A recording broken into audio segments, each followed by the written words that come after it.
अब एक दिन सत्यजीत का भाई प्रसन्नजीत उस मणि को गले में डालकर शिकार खेलने के लिए चला गया और शिकार खेलते खेलते एक गुफा में पहुंच गया और उस गुफा में अपनी जो सेना थी उनसे कह गया कि मैं गुफा के अंदर जा रहा हूं, आप बाहर रहिए। सेना बाहर रुक गई। जो प्रसन्नजीत था उसका वो गुफा के अंदर चला गया। वो गुफा किसकी थी? जो रामायण में भगवान राम की सेना में लड़े थे रीछों के राजा जामवंत जी। तो वहां पर जामवंत जी की जो बेटी थी जामवंती वो खेल रही थी। तो राजा जैसे ही प्रसन्नजीत उस गुफा में प्रवेश किया और उसने उसका जो तेज था, जो समंतक मणि का तेज था, उसका प्रकाश फैला तो उसकी आंखें चौंधिया गई, वो डर गई। तो उसने अपनी करुण पुकार से अपने पिताजी को पुकारा। तो जैसे ही जामवंत जी आए कि आखिर मेरी बेटी को ये क्या हो गया, वो बड़े घबरा कर वहां पर आए कि पुत्री क्या हुआ, कि पिताजी ये कोई है और ऐसा लग रहा है जैसे साक्षात सूर्य देव हमारी आज गुफा में आ गए हैं। तो जामवंत जी भी समझ गए कि ये समंतक मणि है। तो उनका और प्रसन्नजीत का युद्ध हुआ। उन्होंने प्रसन्नजीत को मार दिया और मारकर गुफा के बाहर फेंक दिया। मणि अपने पास रख ली। सेना वापस चली आई क्योंकि काफी दिन हो गए। तो जैसे ही प्रसन्नजीत को ढूंढने के लिए सत्यजीत गया तो गुफा के बाहर उसकी लाश मिली। तो वो समझ गया कि हो ना हो ये जो उस दिन सभा में बात चल रही थी कि भाई ये मणि राजा के पास होनी चाहिए, तो भगवान श्री कृष्ण ने ही मेरे भाई की हत्या कर दी और वो समंतक मणि ले ली। तो भगवान श्री कृष्ण पर ये दोष लग जाता है कि आपने मेरे भाई की हत्या की है और हत्या करने के बाद ये जो मणि थी वो आपने चुरा ली। तो राजा भगवान श्री कृष्ण बड़े दुखी होते हैं। अब देखिए किसी पे झूठा कोई आरोप लग जाए तो वो बड़ा परेशान होता है। एक तो आदमी ऐसा ही होता है कि भाई लग गया, लेकिन जो सत्पुरुष होते हैं उनको बड़ी हानि होती है। तो आज भगवान श्री कृष्ण अपनी सेना की टुकड़ी लेकर उस मणि को ढूंढने के लिए चलते हैं। जब वो जंगल में जाते हैं, उस गुफा के सामने पहुंचते हैं तो वहां पर प्रसन्नजीत की लाश मिलती है। तो उस गुफा के अंदर जाते हैं। तो उस गुफा के अंदर जब वो जाते हैं तो जो जामवंती है वो उस मणि के साथ में खेल रही है। तो जैसे ही भगवान श्री कृष्ण का वहां पर प्रवेश होता है और वो देखते हैं कि एक कन्या समंतक मणि के साथ में खेल रही है, तो वो सब उस मणि को लेना चाहते हैं। तो वो चिल्लाती है और अपने पिताजी को बुलाती है कि ये देखो ये कौन है जो इस समंतक मणि को मुझसे छीनना चाहते हैं। तो आज जामवंत जी वहां पर आते हैं और श्री कृष्ण और जामवंत जी का युद्ध शुरू हो जाता है। तो लड़ते लड़ते लड़ते लड़ते कई दिन बीत जाते हैं। अब जब वो जो बाहर सेना डटी हुई है उन्हें ये लगा कि 15 दिन हो गए और भगवान श्री कृष्ण बाहर नहीं आए, तो उन्होंने सोचा ये जो किसी ने इसको प्रसन्नजीत को मार कर गिरा था उसने भगवान श्री कृष्ण को भी युद्ध में हरा दिया या उनको भी मार दिया। वो ऐसा सोचकर द्वारका के लिए चले गए। तो वहां पर वसुदेव जी और देव की माँ हैं, उनको जाकर खबर देते हैं। तो वो विलाप करने लगते हैं। वो विलाप करने लगते हैं तो उनके विलाप को देखकर आकाश मार्ग से नारद मुनि उनके पास आते हैं और कहते हैं कि आप लोग साक्षात परम ब्रह्मा परमेश्वर जो श्री कृष्ण वासुदेव हैं उनके माता पिता होकर आप ऐसा विलाप कर रहे हैं क्यों? तो वो बताते हैं कि कृष्ण को गए हुए इतने दिन हो गए और वो गुफा के बाहर नहीं आया और सेना कहती है कि उसको किसी ने हरा दिया युद्ध में या मार दिया, ये जो भी है हमारा पुत्र अगवा हो गया है। देखिए जब तक कोई घर से निकल जाए उसका पता ना लगे तो उसको अगवाई बोलते हैं कि भाई गायब हो गया। चाहे किसी का मर्डर हो जाए, चाहे कोई मर जाए, एक्सीडेंट हो जाए, लेकिन इतना उसके लिए यही कहा जाता है कि वो अगवा हो गया। तो उन्होंने भी यही कहा। तो भगवान नारद बोले तो आप उपाय करिए। अब आपके घर कोई बाबा जी आ जाए या कोई भी आ जाए, आते ही कहता है वो कि बच्चा बड़े दुख है जीवन में। अब हर कोई कह देता हाँ महाराज दुख है, बैठ जाएगा कि ये परेशानी है, ये परेशानी है, सासू से बहू की और बहू से सास की। इधर उधर की लगाकर वो चला जाएगा। इंसान परेशान होता है कि वाकई में कोई समस्या चल रही है। तो ऐसे ही आज नारद मुनि ने उनको ये उपाय सुझाया कि अगर आपको अपने पुत्र को दोबारा पाना है तो आप श्रीमद् देवी भागवत की कथा कराइए। तो एकाएक वासुदेव जी को याद आता है कि नारद जी, जब हम कंस की कारागृह में थे तो उस समय जब हमारे 8वें पुत्र का जन्म होने वाला था और मुझे और देवकी को बड़ी चिंता थी, तो हमने अपने जो कुलगुरु हैं गर्गाचार्य जी, उनको बुलाया था और उनसे पूछा था कि हे कुलगुरु, आप ऐसा कोई उपाय बताइए कि हमारे इस पुत्र की किसी भी प्रकार रक्षा हो जाए। तो वो कहते हैं कि मैं आपसे संकल्प लेकर जाता हूं और पूरे 9 दिन श्रीमद् देवी भागवत का मैं आपके लिए अनुष्ठान करता हूं, श्रीमद् देवी भागवत का यज्ञ करता हूं, उनकी कथा सुनाता हूं आपके नाम से, क्योंकि मैं आपके नाम से ही संकल्प लेकर जा रहा हूं। तो देखिए, परमात्मा जब कारागाह में पैदा हुए तो सारे जो भी पहरेदार थे वो सो गए, जितने बेड़ियां थी वो खुल गईं और नंद बाबा भगवान श्री कृष्ण को यमुना जी को पार कर कर गोकुल में नंद बाबा के यहाँ पर छोड़कर आ गए। और जो पुत्री थी उसको पटकना चाहा कंस ने, वो भी अष्टभुजी माँ का रूप लेकर उसको चेतावनी दी गई, रे मूर्ख, तू मुझको मारना चाहता है, तेरे मारने वाला पैदा हो चुका है। तो उनको वो सभी बातें याद आती हैं कि ऐसा ही हमने एक बार देवी का अनुष्ठान कराया और हमारी इतनी बड़ी वो हो गई। तो आज नारद जी व्यास गद्दी पर बैठते हैं और माता देवकी और वसुदेव जी को इसी श्रीमद् देवी भागवत की कथा सुनाते हैं। देखिए, उस टाइम पे कथाएं अलग होती थी, सुबह से शाम तक होती थी। अब हम इस बार, ये तो प्रवचन है, ये कथा का सार है जो मेरे मुख से आप सुन रहे हैं। इसके मूल पाठ के लिए इस बार पंडित जी को हमने आमंत्रित किया है। 7 दिन श्रीमद् देवी भागवत के जो भी एक श्लोक से लेकर लास्ट तक जो भी मूल भाग है उसको पंडित जी यहाँ पर बैठे हुए पाठ करते रहेंगे, क्योंकि अधिक ज्येष्ठ मास चल रहा है तो इसमें जितनी कमाई हो जाए पुण्य की वो हम और आप कर लें। तो आज जब नारद जी उनको कहते हैं तो माता यशोदा को एकाएक वो याद आती है कि हमारी माँ ने कैसे सहायता करी थी, और माँ को पुकारती हैं, मेरा कोई न सहारा बिन तेरे, दुख दूर करो माँ मेरे।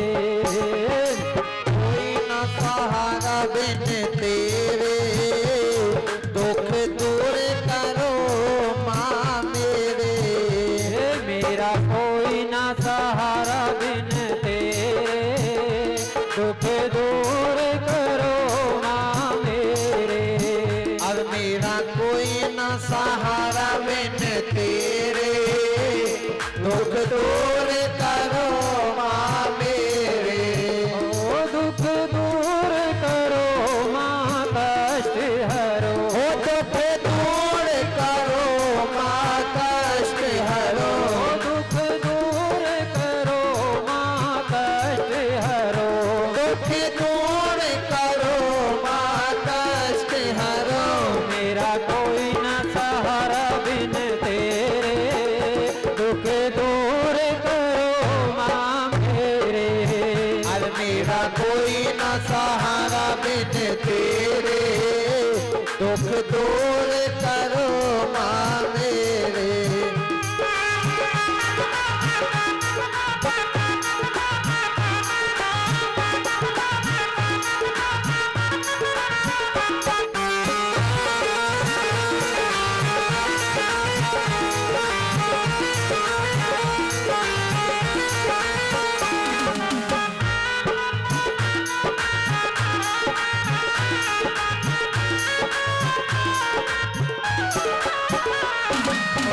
तूने जन्म दिया जग में आया, अरे तूने जन्म दिया जग में आया। तूने जन्म दिया जग में आया। तूने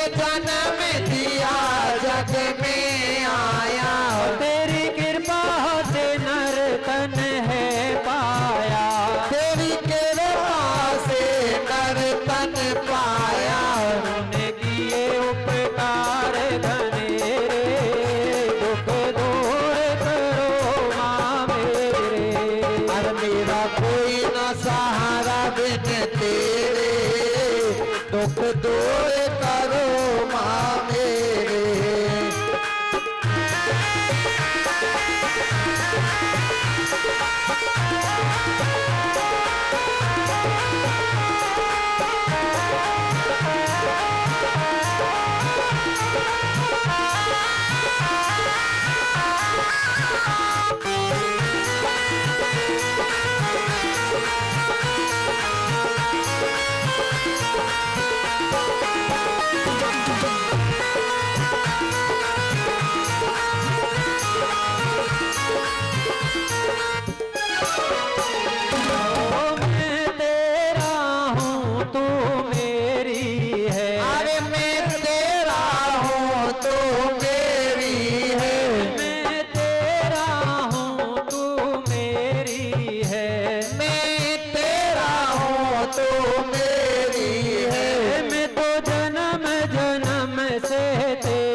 तुझसे बिछड़े युग बीत गए, मेरी माँ मुझसे क्या रूठ गई। तुझसे बिछड़े युग बीत गए, मेरी माँ मुझसे क्या रूठ गई। मेरा कोई ना सहारा बिन तेरे, दुख दूर करो माँ मेरे। अब मेरा कोई ना सहारा बिन तेरे, दुख दूर करो माँ मेरे।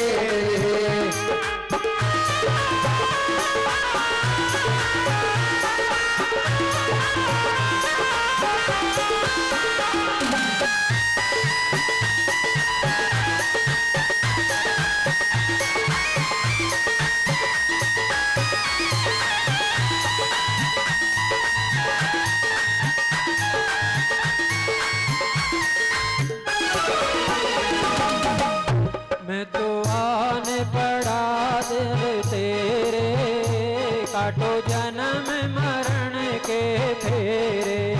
अरे मैं तो आने पड़ा दर तेरे, काटो जन्म मरण के फेरे। मैं तो आने पड़ा दर तेरे, काटो जन्म मरण के फेरे। अब मैं तो आने पड़ा दर तेरे, काटो जन्म मरण के फेरे। मैया आ जाओ, मैया आ जाओ। अरे मैया आ जाओ, मैया आ जाओ। मैया आ जाओ, मैया आ जाओ। अरे माया आ जाओ, माया आ जाओ। अब और ना मुझको तरसाओ। अरे अब और ना मुझको तरसाओ। मैं तो आने पड़ा घर तेरे, काटो जन्म मरण के फेरे। मैं तो आने पड़ा दर तेरे, काटो जन्म मरण के फेरे। मेरा कोई ना सहारा बिन तेरे, दुख दूर करो माँ मेरे। अब मेरा कोई ना सहारा बिन तेरे, दुख दूर करो माँ मेरे। दुख दूर करो माँ कष्ट हरो। अरे दुख दूर करो माँ कष्ट हरो। दुख दूर करो माँ कष्ट हरो। दुख दूर करो माँ कष्ट हरो।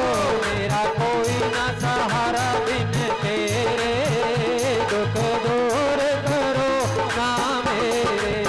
अब मेरा कोई ना सहारा बिन तेरे, दुख दूर करो माँ मेरे। मेरा कोई ना सहारा बिन तेरे, दुख दूर करो माँ मेरे।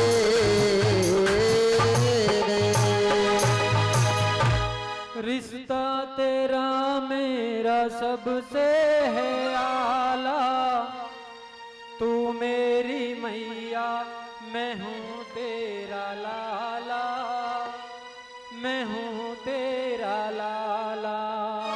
हे माँ, सबका भला हो और सबका भला करना,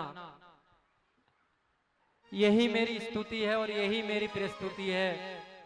माँ, इस टूटी हुई वाणी से जैसा भी आपका गुणगान हो रहा है उसको स्वीकार करना माँ, क्योंकि आपकी इस महिमा को बड़े बड़े ऋषि मुनि नहीं गा पाए, तो मेरी तो औकात क्या है।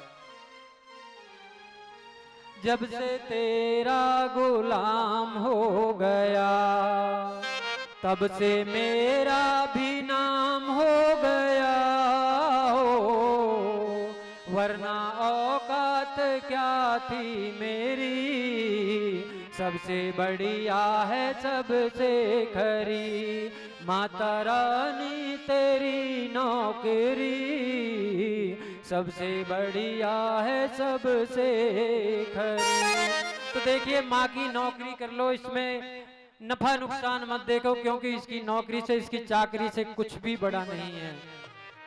तो इन्हीं की कृपा से आज इस वाणी में ऐसा वो मिल पाया है कि आज मैं इस परम पवित्र प्रांगण में बैठकर आपको इस श्रीमद् देवी भागवत की कथा को, इसके एक एक जो इसमें माँ की भक्ति का रस है उसको गाकर आप तक पहुंचाने की कोशिश कर रहा हूं। तो माता रानी मेरी वाणी को, क्योंकि माँ का एक मंत्र है, ऐम ह्रीम क्लीम चामुंडाय विच्चे, ऐम ह्रीम क्लीम। तो इन तीनों में माँ सरस्वती, माँ लक्ष्मी और महाकाली, महाकाली, महालक्ष्मी, महासरस्वती तीनों का वास है। इनके ऋषि ब्रह्मा, विष्णु, महेश, तो तीनों देवता और तीनों देवियों का ज्ञान है इस मंत्र में। और देखिए, जो शुरू में मंत्र मिला, एक माँ थी बेचारी बड़ी बीमार चल रही है इस वक्त, पहले गुरु जो थे तो उनसे भी इसी मंत्र का मुझको, जो पहली बार माला हाथ में मिली तो यही मंत्र बोलकर उन्होंने सुनाया। और फिर वृंदावन से गुरु दीक्षा हुई। गुरु जी की तस्वीर आपके सामने है, 18 पुराणों के ज्ञाता हैं, गौ माता की बड़ी सेवा करते हैं, तो उन्होंने भी इसी की तरफ इशारा किया कि अगर माँ की भक्ति है तो यही मंत्र जपो। और देखो, माँ ने ऐसा चमत्कार भी कर दिया कि शायद 17 या 18 गिनती मेरी भी होगी जो मुझसे मंत्र ले लिया। 17-18 गिनती ऐसी होगी कि जिनको मैंने भी ये मंत्र दे दिया। तो देखिए, मैं ये नहीं कह रहा कि भाई मुझसे मंत्र लिया है मैं अपने मारे कर रहा हूं। 3 लोगों की बात बिना सोचे समझे ऐसे ही मान लिया करो, उस पर विचार मत करो। भगवान, गुरु और माता पिता, अगर वो कोई बात कह दे तो बिना विचार के मान लिया करो, क्योंकि वो कभी भी किसी भी तरीके की गलत बात नहीं कह सकते। तो गुरु, भगवान और माता पिता, देखिए इस संसार में जो हम आज घूम रहे हैं, फिर रहे हैं, क्योंकि भगवान जब सृष्टि की रक्षा करते हैं तो सबसे ज्यादा उन्होंने जो किसी को अगर बुद्धि, सबसे ज्यादा जो किसी को विशेष तौर पर अपनी कृपा बरसाई है तो वो इंसान को दी है, क्योंकि उसको सब पता कि भगवान की कैसे पूजा होनी है, क्या होना क्या नहीं होना। लेकिन फिर भी जब वो माँ के गर्भ में रहता है ना शिशु, और उसके ऊपर जब बिल्कुल 3 इकाई कहते हैं ना कि 3 इकाई बन गया, बिल्कुल आड़ा टेढ़ा और एक कानवान सब कुछ, और जो भी माँ कुछ अगर तला हुआ खा ले तो उसके ऊपर से जाता हो तो उसको करोड़ों कीड़ा काटने के बरोबर दर्द झेलना पड़ता है। और उसको जब दर्द होता है, उसके कोई समस्या होती है तो माँ को भी समस्या होती है, कभी दर्द होता है, कभी वो गुम हो जाता है, कहते हैं कि बच्चा गुम हो गया, परेशानी हो रही है, तो वो अंदर भगवान नारायण को पुकारता है और कहता है कि इस नरक से एक बार निकाल दो, मैं बाहर निकलकर आपका भजन करूंगा। और देखो चालाक कितना है, जैसे ही बाहर निकलता है, बाहर निकलते ही भजन की जगह भोजन में लग जाता है। बच्चा पैदा होते ही रोता है, पैदा होते ही उसको खाने के लिए चाहिए। देखिए ये ऋषि मुनि गाते हैं, ओ पापी मन कर ले भजन, बाद में पछताएगा जब पिंजरे से पंछी निकल जाएगा। तो देखिए हमारा ये जो शरीर है एक पिंजरा है, और इसमें जो आत्मा रूपी जो जीव है वो पंछी के रूप में है। तो इस पंछी को समझा लो कि भैया तोते की तरह टर टर मत कर, राम राम हमें जपलन दे, नारायण जपलन दे, क्योंकि जो मनुष्य शरीर हमें मिला है, जिसलिए हमें मिला है, इसका हमारा कुछ उद्धार हो जाए। श्रीमन नारायण नारायण नारायण, श्रीमन नारायण नारायण नारायण, श्रीमन नारायण नारायण नारायण, श्रीमन नारायण नारायण नारायण, भजमन नारायण नारायण नारायण, भजमन नारायण नारायण नारायण, श्रीमन नारायण नारायण नारायण, श्रीमन नारायण नारायण नारायण, भजमन नारायण नारायण नारायण, भजमन नारायण नारायण नारायण, गोविंद नारायण नारायण नारायण, गोविंद नारायण नारायण नारायण, गोविंद नारायण नारायण नारायण, गोविंद नारायण नारायण नारायण, लक्ष्मी नारायण नारायण नारायण, लक्ष्मी नारायण नारायण नारायण, हरि ओम नारायण नारायण नारायण, हरि ओम नारायण नारायण नारायण, श्रीमन नारायण नारायण नारायण, श्रीमन नारायण नारायण नारायण, जो नारायण नाम लेत है, हरे जो नारायण नाम लेते हैं, जो नारायण नाम लेत है, जो नारायण नाम लेते हैं, मात पिता कुल नारायण, ओम नारायण नारायण नारायण, श्रीमन नारायण नारायण नारायण, भजमन नारायण नारायण नारायण,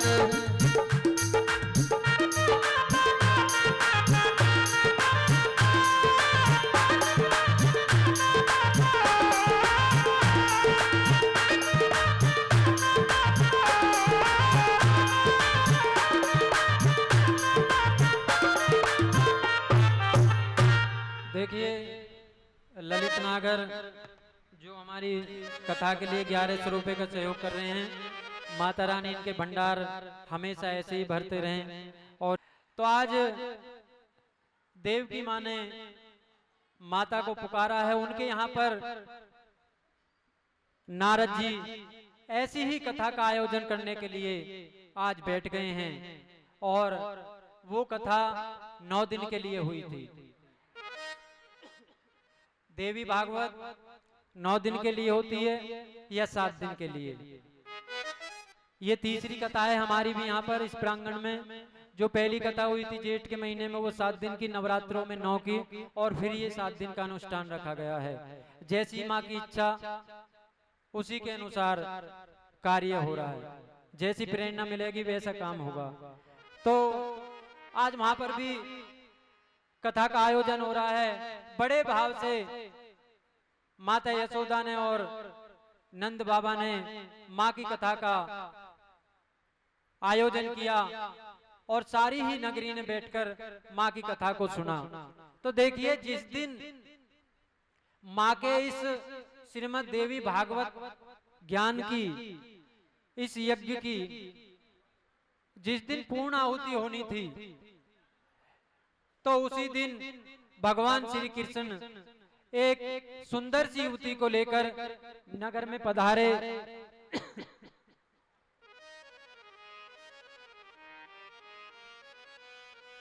देखिए 1100 संदीप विकल और 1100 मनीषा जो हमारे गांव की बेटी है, कथा के सहयोग के लिए माता रानी उनके भंडारे हमेशा भरे और उनके नेक कार्यों में उनकी बरकत करे।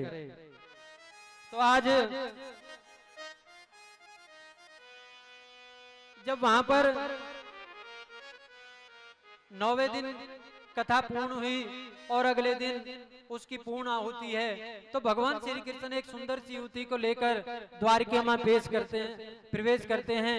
तो जो द्वारपाल हैं वो भागकर जाते हैं यशोदा और नंद बाबा के पास कि भगवान श्री कृष्ण द्वारका में पधार चुके हैं। तो उनको बड़े हर्ष होता है कि हमारा इतने दिन से खोया हुआ बेटा घर वापिस आ गया। तो देखिए जब गुफा में भगवान श्री कृष्ण और जामवंत जी का युद्ध चल रहा है, तो जामवंत जी युद्ध करते करते थक गए। तो जब वो थक गए तो उन्होंने कहा कि आप जो भी कोई हैं आप अपना परिचय दीजिए मुझको, क्योंकि जामवंत जी ने जब रामायण में रावण और भगवान श्री राम का युद्ध चल रहा था, तो युद्ध खत्म हो गया, रावण मारा गया, सीता जी राम जी के पास आ गई। तो जामवंत जी बोले कि प्रभु इतनी सेना मरी, इतना भयंकर युद्ध हुआ, इतने बड़े बड़े योद्धा मारे गए, लेकिन कोई ऐसा योद्धा नहीं मिला जो मेरे बाहुबल को थका देता। तो भगवान राम बोले तो जामवंत जी आप बताइए क्या चाहते हो आप? तो वो कहते हैं कि आप मुझसे युद्ध कर लीजिए ताकि मेरे बाहुबल शांत हो जाए, मेरे बाहुबल अब भी युद्ध करने के लिए फड़क रहे हैं। तो भगवान राम कहते हैं कि जामवंत जी इसके लिए आपको द्वापर युग का इंतजार करना पड़ेगा, क्योंकि द्वापर युग में मैं कृष्ण अवतार में आऊंगा और मेरी और आपकी मुलाकात होगी। तो तभी जामवंत जी ने एक और बात रखी कि भगवान अगर आप मुझसे युद्ध नहीं कर सकते तो मेरी एक बेटी है, आप उससे शादी कर लीजिए।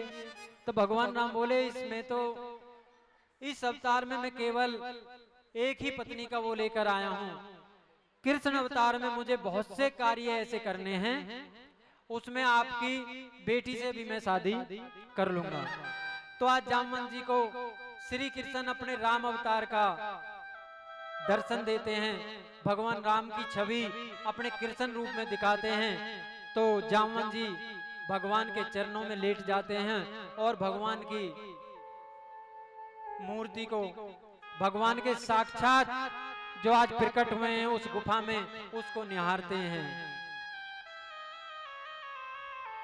जरा देर ठहरो तमन्ना यही है, अभी हमने जी भर कर देखा नहीं है। तो देखिए जामवंत जी कह रहे हैं भगवान उस युग से ये द्वापर युग आ गया, त्रेता युग से आज आपके दर्शन हुए हैं, जरा थोड़ी देर ठहर जाइए, जरा इस छवि को अपने नैनों में बसा तो लूं मैं। भगवान राम के दर्शन करते हैं, वो दोबारा से कृष्ण रूप में आते हैं और वहीं पर जामवंत जी अपनी पुत्री जामवंती का हाथ भगवान श्री कृष्ण के हाथ में देते हैं। उसी जामवंत जी को लेकर आज श्री कृष्ण अपनी द्वारका में आते हैं और अपने माता पिता को सारी कहानी बताते हैं कि हुआ क्या था। तो बड़े धूमधाम से भगवान श्री कृष्ण और जामवंत जी का, जामवंत जी जो थी जामवंत की बेटी जामवंती, उसका शादी होती है।